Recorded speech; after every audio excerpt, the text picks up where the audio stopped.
Karena itu tidak pernah ada orang datang Jumat di era Nabi SAW kecuali diketahui siapa yang datang itu, apa keperluannya, apa kebutuhannya, sehingga tidak pernah ada orang datang Jumat kecuali sepulang Jumat selesai kebutuhannya. Idza nudiya lis-salati min yaumil jumu'ati fas'au ila dzikrillah. Pembedanya kata Allah, jika ada seruan di hari Jumat itu sebagai pertanda sholat Jumat akan dimulai, bukan sekedar sholatnya, hubungan kita dengan Allah subhanahu wa ta'ala, tapi juga mencakup nilai sosialnya, maka bergegaslah anda semua, kata Allah, untuk berkontemplasi, merenungkan secara singkat, menyadari tentang bekal untuk pulang kembali kepada Allah subhanahu wa ta'ala yang disebut dengan zikrullah. Seorang muslim baligh yang telah mendapati usia 20 tahun setidaknya telah menunaikan Jumat sebanyak 384 kali selama masa balighnya. Jika ia berusia 30 tahun, setidaknya ia telah menunaikan Jumat sebanyak 864 kali dalam rentang usianya. Jika ia berusia 40 tahun, maka setidaknya ia telah menunaikan Jumat sebanyak 1334 kali selama hidupnya. Demikian seterusnya sampai batas-batas usia kembali kepada Allah subhanahu wa ta'ala. Pertanyaan besarnya, dari sekian ratus ribu kali Jumat yang ditunaikan itu, apakah setiap muslim yang menunaikan Jumat sudah mengerti tentang hakikat Jumat itu? Sudah paham tentang hikmah Jumat itu? Ataukah Jumat hanya menjadi ibadah formalitas yang datang, dengarkan khutbah, kadang-kadang mengantuk, bahkan ada yang tertidur lantas salat 2 rakaat dan pulang begitu saja? Apakah Jumat itu yang diinginkan saat disyariatkan? Atau ada hikmah lain yang saking pentingnya hikmah ini dijadikan Jumat sebagai pengganti dari ibadah zuhur yang biasa kita tunaikan di hari-hari yang lainnya? Pembahasan Jumat kali ini akan menampilkan hikmah yang dimaksudkan dan mengantarkan kita pada awal mula Jumat disyariatkan.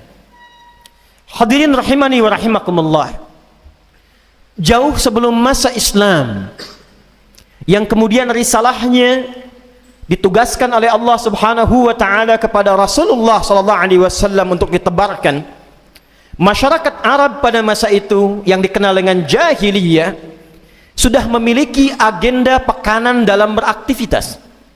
Bahkan mereka menamai setiap hari dengan bilangan waktu yang menunjukkan aktivitas mereka yang kelak akan dibagi kepada 4 klasifikasi utama. Pertama, ada golongan yang sibuk dengan berdagang, berbisnis, bertijarah. Mereka dikenal dengan golongan tujar. Ada lagi yang sibuk mengumpulkan lirik-lirik untuk syair, golongan para pujangga yang disebut dengan syair dijamakkan dengan syuara. Ada lagi golongan yang sibuk dengan nuansa spiritual namun dalam kesan yang menyimpang, sibuk dengan jimat-jimat, jampe-jampe, dan memberikan kesan spiritual pada golongan pertama, khususnya jika mereka akan memulai aktivitasnya. Itulah yang disebut dengan para dukun atau dikenal dengan kahin atau kuhan jamaknya. Ada juga yang memang jasanya seringkali dipakai, digunakan untuk menyakiti atau melawan musuh dengan mantra-mantra atau jimat-jimat atau bahkan magic-magic tertentu. Itulah golongan sahir, tukang sihir, santet, dikenal dengan sahir. 4 golongan ini mereka terbiasa beraktivitas dalam sepekan. Hari pertama mereka beri nama dengan Yaumul Ahad, hari yang pertama. Yang kedua mereka beri nama dengan Yaumul Itsnain, diserap ke dalam bahasa Indonesia menjadi hari Senin, hari yang kedua. Hari ketiga mereka beri nama dengan Yaumul Thulatha, diserap ke dalam bahasa Indonesia hari Selasa, dari kata thalatha, hari yang ketiga. Hari keempat Arba'ah mereka beri nama dengan Al-Arbi'ah, kita serap ke dalam bahasa Indonesia menjadi hari Rabu. Hari kelima mereka beri nama dengan Yaumul Khamis, dari kata khamsah. Kita serap ke dalam bahasa Indonesia menjadi hari Kamis, hari yang kelima. Ahad, Senin, Selasa, Rabu, Kamis, 4 golongan ini menebar ke beragam tempat untuk melakukan aktivitas yang telah mereka rencanakan. Orang-orang yang biasa berdagang mereka pergi menyebar, bahkan di antara mereka di musim-musim tertentu, panas ataukah dingin, ada yang berkelana merantau sampai dengan ke Yaman atau bahkan sampai dengan ke Syam. Turun surah Al-Quraisy untuk merefleksikan sekaligus mengabadikan kebiasaan mereka itu. Li'ilafi Quraisy ilafihim rihlatash syita'i was-saif.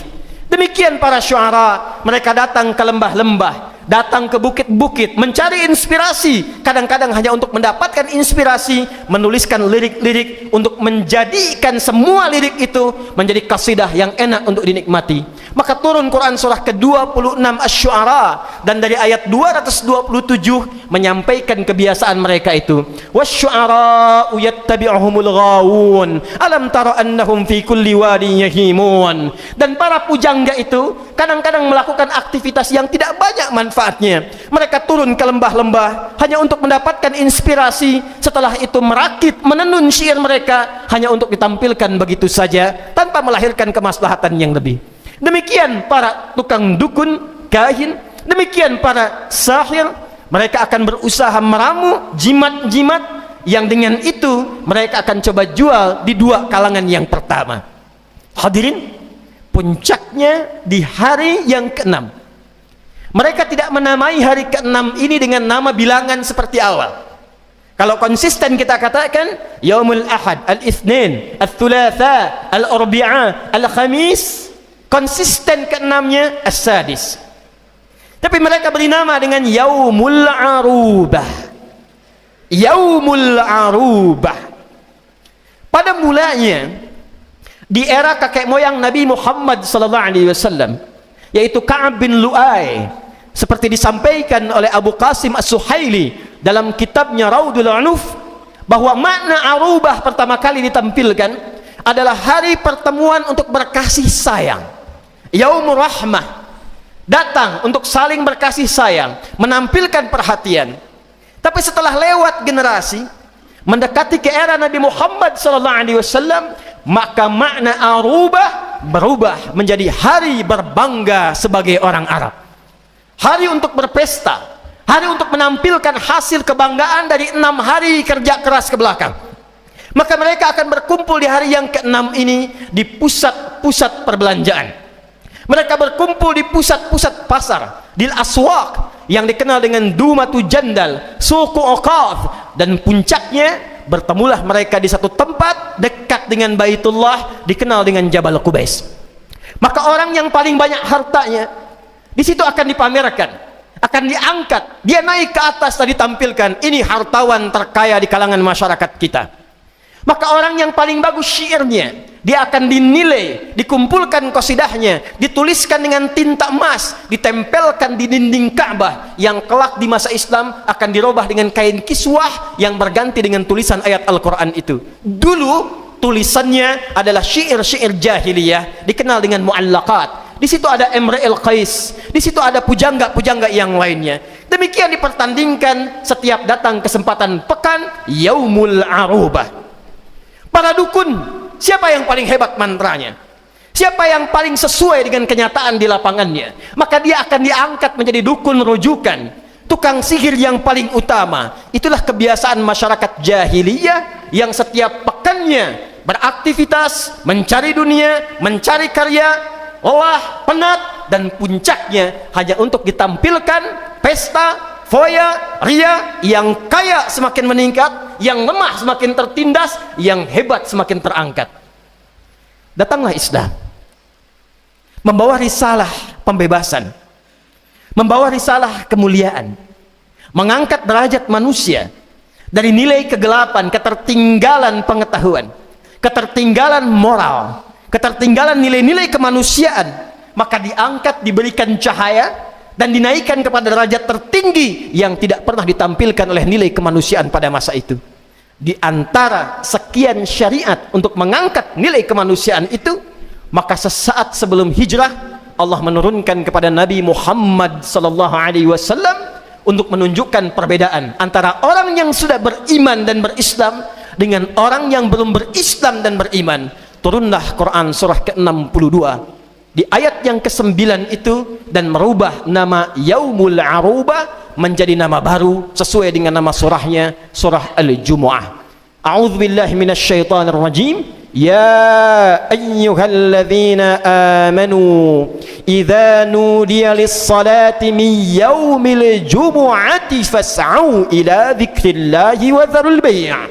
Dzalikum khairul lakum in kuntum ta'lamun. Ya ayyuhalladzina amanu. Ya harfun nida, huruf panggilan. Dalam gramatikal bahasa Arab ada 14 jenis huruf nida. Ada a, ada aya, ada wa, ada ya. Tapi dalam Quran yang disebutkan hanya satu jenis saja, yaitu ya, disebutkan sebanyak 361 kali. Dalam detil penelitian tentang huruf ya ini, ternyata ya satu-satunya huruf nida yang mewakili semua fungsi 13 yang lainnya. Dia bisa digunakan untuk memanggil yang dekat, yang menengah, bahkan yang jauh, bahkan untuk meminta tolong. Jadi ketika Allah panggil dengan kata ya, seakan Allah ingin mengatakan ya ayyuhalladzina amanu, hei semua orang yang telah menyatakan dirinya beriman, baik dia merasa dekat, sedang di posisi menengah, ataupun merasa jauh sekalipun. Ayyuha disebutkan 150 kali dalam Al-Quran. Ayyunya munada bimakna taukid, haknya bimakna tanbih. Taukid untuk menguatkan, tanbih untuk mengingatkan. Kata Allah, saya tegaskan kepada siapapun yang telah mengatakan dirinya beriman.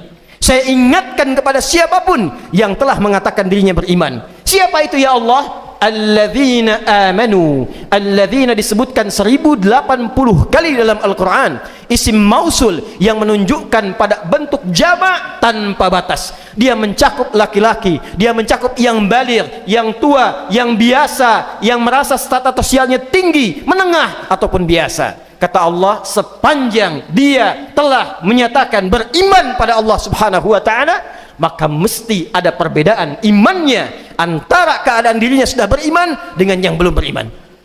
Idza nudiya lis-salati min yaumil jumu'ati. Jika kalian orang-orang beriman itu sudah diseru tiba panggilan min yaumil jumu'ati, di hari Jumat. Hadirin, turunnya ayat ini sekaligus merubah nama Yaumul Arubah menjadi Yaumul Jum'ah. Pertanyaannya, apa itu Jum'ah? Kenapa namanya mesti Allah rubah dengan Yaumul Jum'ah?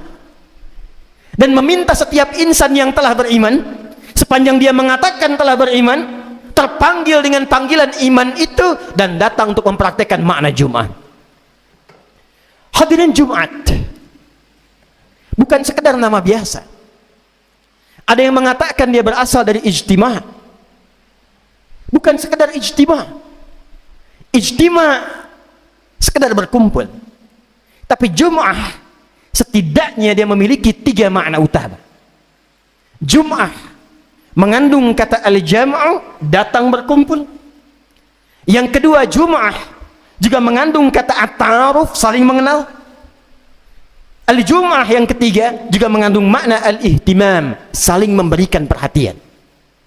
Jadi yang diharapkan datang ke Jumat itu bukan sekedar Anda datang, duduk mendengarkan khutbah kadang-kadang terkantuk, lantas sholat 2 rakaat dan pulang begitu saja. Bukan itu yang diinginkan. Kata Allah, perbedaan insan beriman kalau berkumpul dengan insan yang belum beriman ada penekanan yang berbeda. Insan beriman kalau datang bukan sekedar kumpul. Lihat siapa di sampingnya yang datang itu. Kenali siapa yang duduk di kanan dan kirinya. Perhatikan siapa yang ada di belakangnya. Karena itu tidak pernah ada orang datang Jumat di era Nabi SAW kecuali diketahui siapa yang datang itu, apa keperluannya, apa kebutuhannya. Sehingga tidak pernah ada orang datang Jumat kecuali sepulang Jumat selesai kebutuhannya. Hadirin, hadis tentang salat tahiyatul masjid yang diviralkan hanya matannya saja Qala Rasulullah sallallahu alaihi wasallam, "Idza dakhala ahadukumul masjida fala yajlisa hatta yusalli rak'ataini." Jika ada seorang di antara kalian datang ingin i'tikaf di masjid, maka jangan langsung duduk sebelum dia salat 2 rakaat. Hanya matan yang dilihat. Padahal sababul wurud hadis ini, kata Al-Imam Malik rahimahullah, datang seorang bernama Sulaik dari Ghatafan. Sulaik bukan berasal dari Madinah, dari Ghatafan, dan belum tahu kebiasaan sabda Nabi yang dipraktekkan oleh masyarakat Madinah. Datang jauh-jauh di hari Jumat. Begitu datang, dia kemudian langsung datang dan masuk dan duduk.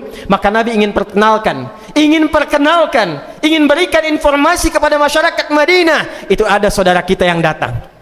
Perhatikan siapa ya, apa kebutuhannya, apa keperluannya. Ini saudara kita yang wajib kita sinergikan dan bantu bersama. Maka Nabi menyampaikan sabda demikian dengan isyarat yang lembut dan halus, dan sahabat memahami. Sepulang Jumat mereka mengetahui, mengerubuni, bahkan menanyakan kepada Sulaik Al-Ghatafani apa kiranya yang mampu untuk diperbantukan. Itulah Jumat. Jadi kalau ini kita praktekkan, nilai Jumat solutif ini, Jumat yang penuh dengan kebersamaan, Jumat yang penuh dengan perhatian, demi Allah saya katakan, tidak akan pernah terjadi pada kondisi umat Islam kecuali hadir persatuan, hadir sinergitas, dan hadir apa yang selalu ingin kita dambakan, yaitu kemaslahatan di antara insan yang beriman. Ada seorang yang sakit tidak mampu ke rumah sakit, datang bertemu di Jumat dengan dokter, selesai persoalannya. Ada mahasiswa bertemu dengan dosen, dia mungkin bisa konsultasi persoalan di kampusnya. Ada orang yang tidak punya pekerjaan, datang ke Jumat bertemu dengan pengusaha, selesai masalahnya. Sekarang pertanyaannya, setelah 15 abad dari kehidupan Nabi itu, di mana Jumat yang diinginkan oleh Rasulullah sallallahu alaihi wasallam itu? Kalau cuma datang, duduk, berkumpul, pulang, jangankan insan beriman, orang jahiliyah pun bisa melakukan itu. Di stadion pun datang, duduk, kumpul, teriak, pulang, selesai. Di pasar datang, duduk, menawar, pulang, selesai. Maka Jumat berbeda. Ya ayyuhalladzina amanu, iman kita dipertaruhkan untuk menampilkan esensi Jumat dalam berkehidupan. Hadirin rahimani rahimakumullah. Bagian kedua sebagai penutup dari khutbah yang singkat ini, idza nudiya lis-salati min yaumil jumu'ati fas'au ila dzikrillah. Pembedanya kata Allah, jika ada seruan di hari Jumat itu sebagai pertanda sholat Jumat akan dimulai, bukan sekedar sholatnya, hubungan kita dengan Allah subhanahu wa ta'ala, tapi juga mencakup nilai sosialnya, maka bergegaslah anda semua, kata Allah, untuk berkontemplasi, merenungkan secara singkat, menyadari tentang bekal untuk pulang kembali kepada Allah subhanahu wa ta'ala, yang disebut dengan zikrullah. Hadirin, kata zikir di dalam Al-Quran tidak disebutkan kecuali menunjuk kepada segala aktivitas yang mampu mendekatkan seorang hamba dengan Allah subhanahu wa ta'ala. Karena itu seluruh jenis ibadah dalam Al-Quran itu dinamai dengan zikir. Salat disebut dengan zikir. Quran surah ke-20 Taha di ayat yang ke-14, innani anallahu la ilaha illa ana fa'budni wa aqimis salata li dzikri. Kalimat thayyibah pasca salat, subhanallah, alhamdulillah, Allahu akbar, disebut dengan zikir. Quran surah ke-4 An-Nisa di ayat 103, fa idza qadaytumus salata fadhkurullaha qiyaman wa qu'udan wa 'ala junubikum. Anda berdoa dengan penuh kekhusyuan, disebut dengan zikir. Quran surah ke-7 Al-A'raf di ayat 205, wadhkur rabbaka fi nafsika tadarruan wa khifatan wa dunal jahri minal qaul. Anda baca Al-Quran, Quran disebut dengan zikir. Quran surah 15 Al-Hijr di ayat yang ke-9, inna nahnu nazzalna dzikra wa inna lahu lahafidhun. Anda menghafal Quran, bahkan disebutkan 4 kali amalannya sebagai zikir utama. Quran surah ke-54 di ayat 17, ayat 22, ayat 32, ayat ke-40, walaqad yassarnal qur'ana lidzikri fahal mim muddakir. Hadirin, tidak disebutkan zikir kecuali menunjuk kepada amal ibadah yang mampu mendekatkan diri kita kepada Allah subhanahu wa ta'ala. idza nudiya lis-salati min yaumil jumu'ati fas'au ila dzikrillah. Kata Allah, kalau Anda mendengar seruan Jumat itu, cepat renungkan, cepat sadari, datang mengingat zikir apa yang telah kita siapkan sebagai bekal pulang menuju Allah Subhanahu wa taala. Cepat ingat Allah. Jangan-jangan selama sepekan ke belakang aktivitasnya seperti aktivitas jahiliyah dulu. Cuman kerja, berangkat gelap, pulang gelap, kumpulkan harta, akhir pekan weekendnya cuma jalan-jalan, tamasya, beradu harta, pamer di media sosial. Insan beriman tidak begitu. Kalau hanya seperti itu, jahiliyah sudah khatam itu 15 abad yang lalu. Justru Jumat disyariatkan untuk merubah perilaku insan beriman sehingga menjadi contoh untuk setiap manusia yang berkehidupan.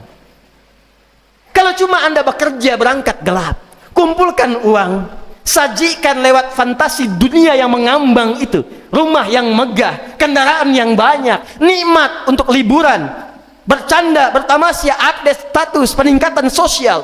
Jahiliyah telah melakukan itu jauh sebelumnya. Maka insan beriman, kata Allah, tidak salah kita bekerja, tidak salah kita berikhtiar, tapi niatkan semua itu untuk mencari bekal pulang. Jangan-jangan hidup sekarang sudah 30 tahun, 40 tahun, 50 tahun, tapi untuk sekedar baca Quran pun masih belum mampu. Hadirin di sana ada anak 3 tahun, 4 tahun, 5 tahun, yang bahkan matanya orang katakan buta, yang khatib katakan ditutup oleh Allah supaya tidak melihat maksiat. Dia sudah hafal Quran bahkan dengan nomor, halaman, posisi dan maknanya. Anda yang sudah 40 tahun, 50 tahun, diberikan kesempatan begitu luas untuk membaca Quran pun masih belum punya waktu. Berapa lama lagi waktu yang dibutuhkan untuk siap mencari bekal pulang kepada Allah Subhanahu wa taala? Maka Jumat Adam diciptakan, Jumat Adam mulai ditugaskan ke muka bumi, Jumat Adam diwafatkan, dan Jumat kehidupan dunia berakhir. Jika bukan dunia meninggalkan kita, boleh jadi kita yang meninggalkan dunia lebih dulu. Maka saat Jumat itulah kita diminta oleh Allah merenung, kalau Anda, saya, kita diwafatkan di Jumat ini, bekal apa yang kiranya akan kita bawa pulang menghadap kepada Allah Subhanahu wa taala.